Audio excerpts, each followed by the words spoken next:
O Goberno da Pobra do Caramiñal levará este venres a pleno o proxecto de orzamentos para 2026. As contas superan os 10,5 millóns de euros e buscan reforzar os servizos públicos, investir en novas actuacións e seguir reducindo a débeda sen subir os impostos.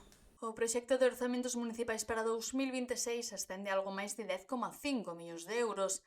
As 4 formacións que integran o goberno local acordaron unhas contas que priorizan o mantemento dos servizos públicos, o investimento e a estabilidade económica do concello. Primeiro punto a destacar, non hai suba de impostos. Segundo punto a destacar, mantéñense todos os servizos que se veñen prestando, que son novedosos e importantes e que só presta este concello na bisbarra.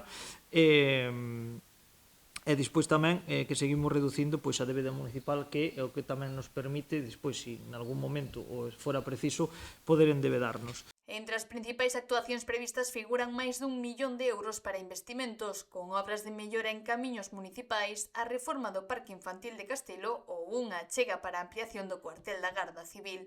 As inversións neste presuposto están dotadas con máis de 1 millón de euros. En concreto, 1.156.000 euros.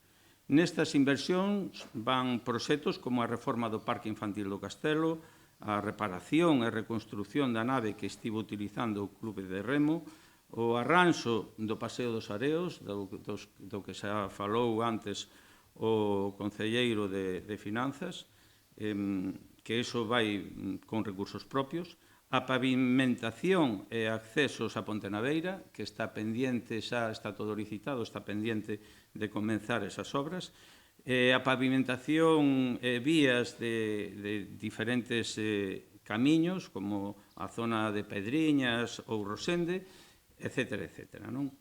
As contas tamén reforzan partidas destinadas aos servizos sociais, como o comedor sobre rodas, o mantemento dos centros educativos, o deporte, a promoción económica e o apoio ao tecido asociativo e ás comisións de festas. Para este goberno é prioritario e son prioritarias as coberturas sociais. Pois o gasto social non só se mantén, sino que aumenta.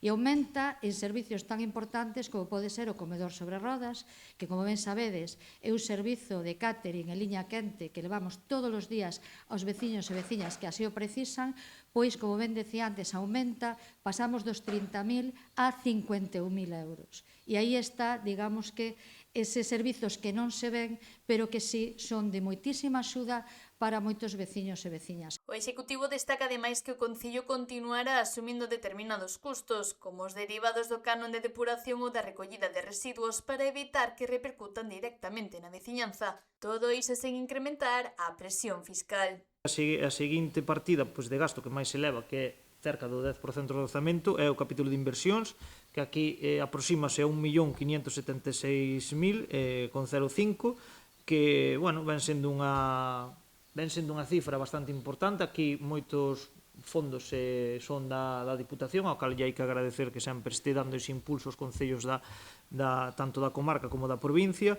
e o concello fai tamén un esforzo inversor neste eido, porque pon de fondos propios preto de 300.000 euros, o cal tamén creo que é importante destacar.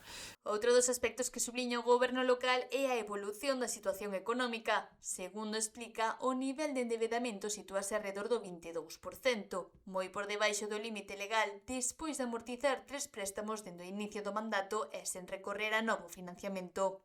Este goberno municipal non pideu nin un só préstamo durante estes xa máis de 3 anos que levamos gobernando, e limitouse a pagar os que xa había contraído nas anteriores legislaturas. Esta continua amortización dos préstamos e non solicitar ningún outro vai facer que a 31 de decembro deste ano a débeda que as entidades bancarias quedará reducida a 1.739.000 euros. O sea, que disminuímos neste tempo máis dun millón de euros a débeda que tiñamos cos bancos. En concreto, 1.200.000 euros. O proxecto de orzamento será debatido e sometido á aprobación do Pleno este venres. De sair adiante, marcará a folla de ruta do Concello da Pobra do Caramiñal para o vindeiro exercicio. Estes orzamentos permiten seguir investindo sen recorrer a un novo endebedamento. Tamén penso que é importante que o hai que decir, nun momento que moitas administracións teñen dificultades para manter o equilibrio das súas contas, Creo que isto é unha noticia moi boa, somos 4 partidos e conseguimos levar a cabo sin endebedarnos máis, e iso eu creo que é unha mostra dunha xestión responsable.